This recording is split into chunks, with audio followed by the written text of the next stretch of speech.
Because epilepsy is a very common condition. India alone has got nearly 15 million people with epilepsy. 15 million.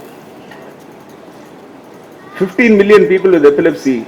But the good news is that 70% of 15 million people can lead normal lives. That is the beauty of this. But there is always a fear among the public in the social circles that somebody who has got epilepsy means, oh, yo, it's tough. It is difficult to treat. Because epilepsy is a very visible condition. Suddenly they become blank and they may fall down, they may have these big jerks.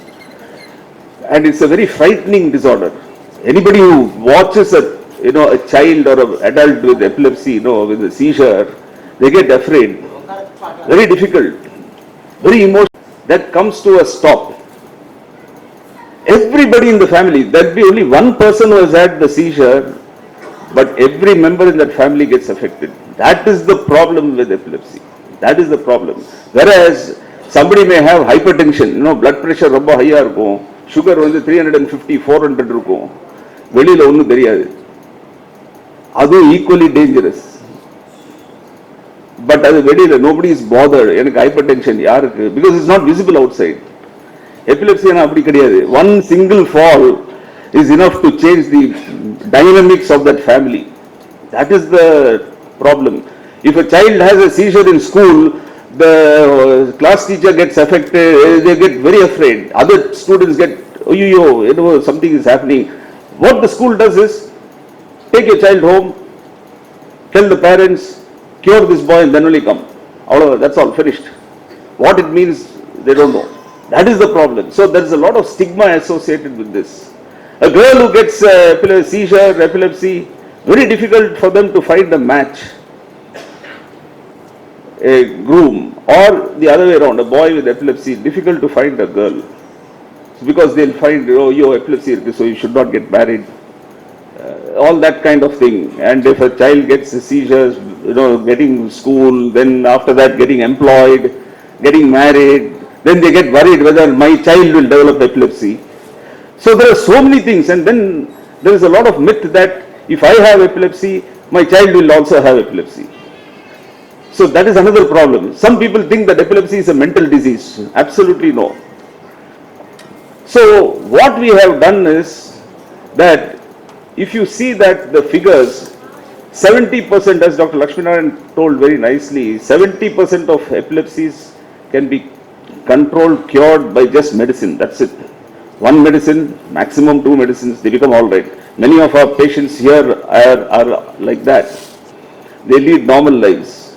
They can lead completely normal lives within the parameters. 30% of patients, unfortunately, they don't respond to medicine, whatever be the medicine. Now, such patients, with this teamwork, you can identify many of these patients who have very difficult to control epilepsy. Every day they have seizures, or every week they have seizures, and their quality of life is affected. But then if you identify some structural abnormality in the brain and find out that the seizure is actually coming from there, then we can operate and then they become cured. See, from uncontrolled epilepsy to cured epilepsy, can you imagine the jump, the paradigm jump? Many of our patients who have come here are like that. So they have successfully overcome epilepsy. And many patients who have come here today, they also have become normal just being on one medicine or 2 medicines, and they're leading absolutely normal lives. Many of the women with epilepsy here, they have got married, they have got children, they are normal. So what we are trying to tell is that you can lead normal lives despite the most difficult epilepsies. And most of the epilepsies, fortunately, are simple epilepsies, and they get controlled and cured quite easily. So one should remove this myth that epilepsy is a very difficult condition, that once you have epilepsy, then for a lifetime, you're doomed to suffer. That is not at all true. And when I came here, in 2010, we did the first epilepsy surgery in this hospital. we were a small team of people, and over the last 15 years, 14 years now, 14 and a half, we have operated more than 500 operations for patients. A huge number. It's not a small number, but for every operation, the number of hours that we put to plan one operation, we have to invest at least 50 to 60 hours of our time for one planning. If you do it for 500 times, then you can imagine the number of hours that we have to dedicate to, and that requires a lot of teamwork. And fortunately, we have a very nice team, and that team is not just the doctors and but everybody else. There's a huge teamwork that is required. So this program is meant for sharing the patients who have overcome epilepsy, or they have got seizures, well controlled, and they're leading normal lives. We want to hear your stories. We have told our story, but we are more interested in knowing how you have overcome, because you are the people who have had the seizures. We had the opportunity to help you out and come out of that, and then you have achieved seizure freedom, and let us celebrate your lives. Thank you very much.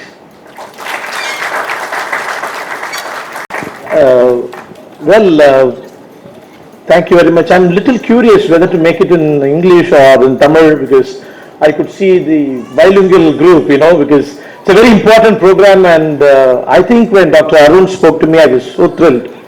And when I met somebody from your scan, I'm even more thrilled, So I'm also a mentor to a support group such as this called The Voice, so for the children with autism. And thank you very much, and good morning to everybody here in the dais. I'm no new to this whole concept of epilepsy, because I myself had to be on Eptoin. In fact, that's what I told Dr. Arun, saying that, I was on Eptoin for more than 3 years after my head injury. So I knew what exactly is, and I was working for Professor Krishnamurthy Srinivas as a social worker. And exactly I was part of the team, Dr. E.S. Krishnamurthy Srinivas. So I was funded by International League Against Epilepsy to study in UK. That's where I did my master's in psychiatric research methods. So so that's how I'm quite not new here. So I'll switch to Tamil, because it's good, because whatever I tell, probably that would make sense, even better sense, rather than in Tamil, rather than English. It would make sense to all over here, people here. தோழர்கள் வணக்கம். ஆங்கிலத்தில் பேசலாம், தவறு இல்லை, and காலேஜில் class அதில் தான் எடுத்தாகணும். ஆனால் இந்த இடம் மாத்திரம் மனதுக்கு ரொம்ப நெருக்கம், அதனால உங்கள்கிட்ட எல்லாத்தையும் தமிழில் பேசலாம்னு நினைக்கிறேன். இந்த நிகழ்ச்சி மருத்துவர்கள் இவ்வளவு தூரம் ஆழமாக எடுத்து செய்யறது ரொம்ப ரொம்ப ரொம்ப சந்தோஷமா இருக்கு. நான் எதுல ஒர்க் பண்ணேன்னா, இன்ட்ராக்டபிள் எபிலெப்சின்னு சொல்லுவாங்க. டாக்டர் சொன்னாங்களே, இந்த 30 விழுக்காடு எது சொன்னாலும் எது செஞ்சாலும் கண்ட்ரோலபிள் இல்லை அப்படின்னு. அப்ப இந்த இன்ட்ராக்டபிள் எபிலெப்சியை பார்ட் ஆஃப் டிசபிலிட்டியா கொண்டு வரணும் அப்படின்ற ஒரு ஒரு குரூப் ஒர்க் பண்ணோம். அதுல இங்க இருக்க டாக்டர் அவங்க MS Neuro plus neurologist Deepa Sathe, I think, yeah. So we all, yeah, Kritika Sathe, okay. அவங்க கூட எல்லாம் ஒர்க் பண்ணாங்க. இதனுடைய ஆழம் என்ன, இதனுடைய வேர் என்ன, இவ்வளவு சிக்கல் என்ன அப்படிங்கறத டாக்டர் எனக்கு முன்னாடி பேசினவங்க அப்படி மெல்லிசா தொட்டுட்டு போயிட்டாங்க. அவ்வளவு எளிதான விஷயமும் இல்லை. ஒரு பர்சன் வித் எபிலெப்சி கிட்ட வேலை பார்த்து என்னங்க அது அவ்வளவு அது ஒரு வார்த்தையில நான் இங்கிருந்து சொல்லவும் முடியாது, அது ஒரு வார்த்தையில அங்கிருந்து புரிஞ்சுக்கவும் முடியாது. அது அத்தனை சிக்கல்கள் கொண்டது அப்படிங்கிறத கூட நான் சிரிச்சுட்டு சொல்ல முடியாது. ஏன்னா ஒருத்தட்ட வேலை பார்க்கறது அப்படிங்கிறது கிட்டத்தட்ட ஒரு PhD தீசிஸ் மாதிரி.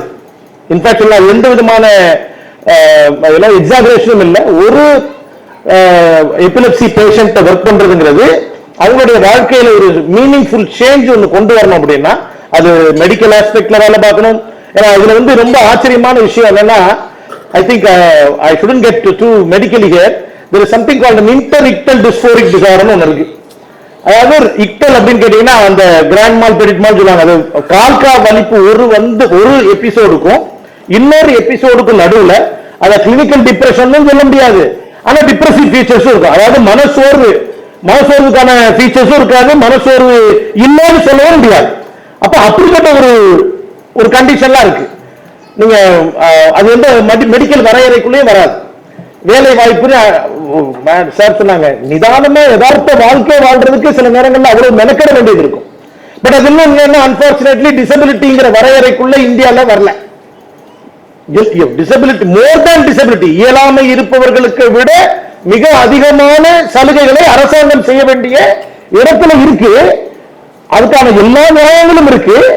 ஆனா அதுக்கு டிசபிலிட்டியோட வரையறைக்குள்ள வரல. ஏன் வரையறைக்குள்ள வரல? இதுதான் என்னுடைய கேள்வி.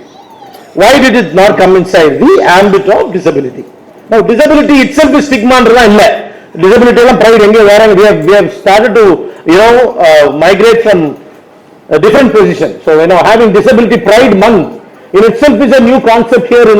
In West it is completely not new, and here it is new for some. Disability pride என்ற லெவலுக்கு வந்துருச்சு. இது ஒரு பெரிய ஏரியா. இது since it is a medical kind of இதனால அதுல தொட விரும்பல.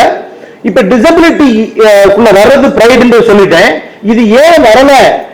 இது வரணும்னா ஏன் வரணும்? இதுக்கு ரிசர்வேஷன் இருக்கு, வேலை வாய்ப்புல இருக்கு, ரீசனபிள் அகாமடேஷன் இருக்கு, டிசேபிள் பீப்புளுக்கு உண்டான எல்லா ரைட்ஸும் இருக்கணும். அப்ப எல்லா ரைட்ஸும் இருக்கணும்னா அந்த லீகல் ஃப்ரேம்வொர்க் குள்ள வரணும். அதுக்குள்ள ஏன் வரல அப்படின்னா இந்த மாதிரி சப்போர்ட் குரூப் இல்லை. யார் அதிகமாக பேசுறாங்களோ அவங்களுக்கு தான் கிடைக்கும். அதுக்குள்ளதான பால் குடி. Epilepsy cannot become my identity. I mean, அதான் conceptual clarity வேண்டியது இருக்கு. நான் என்னுடைய ஊனம் என்னுடைய அடையாளம் ஆகிடக்கூடாதுல்ல. நான் தீபக், முதல்ல தீபக்கு ஒரு டிசபிலிட்டி இருக்கு. அது மாதிரி இப்ப ஒருத்தர் இருக்காருன்னு வச்சுக்கோங்களேன், மான்குமார் இருக்காருங்க என்னுடைய ஃப்ரெண்ட், அவருக்கு ஃபிட்ஸ் இருக்கு அப்படின்னா மான்குமாருக்கு ஃபிட்ஸ் இருக்கே தவிர ஃபிட்ஸே அவருடைய அடையாளமா மாறிடக்கூடாது. அதுல ரொம்ப தெளிவா இருக்கணும். ஐ திங்க் பர்சன்ஸ் ரொம்ப முக்கியம்.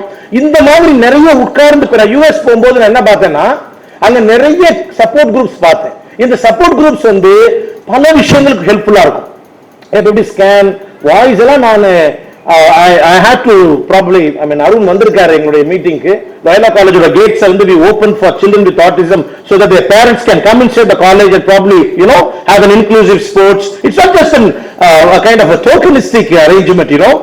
We made them to come and we made them to be part of the academics. We made them engagement, we made them involvement. அது வரும்பொழுது ரொம்ப அற்புதமான சேஞ்சஸ் எல்லாம் நான் பார்க்க முடிஞ்சது. என்னுடைய அன்பு வேண்டுகோள் என்ன, இது ஒரு நாளைக்கு International League Against Epilepsy has now designated this day as an International Day for the Epilepsy. Fine. We have got together. I don't think we should stop here. In fact, my boss, State Commissioner for Persons with Disabilities, had rightly put across, we are ready to be with you people and we are ready to work with you and the journey is long. ஒண்ணா நடக்க, நீ ரொம்ப வேகமா போகணும், கொஞ்ச தூரம் போனா வேகமா போ, தனியா போ. ஆனா ரொம்ப தூரம் போகணும்னா கைகோர்த்து நிறைய பேரோட போகணும். நீங்கள் ஒவ்வொருவரும் இந்த ஒரு டெசிக்னேட்டட் டைம்ல டாக்டர் அருண் மாதிரி அவங்களோட சேர்ந்துட்டு சோஷியல் ஒர்க்கர்ஸ் ஒரு குரூப் இருக்காங்க. In fact I think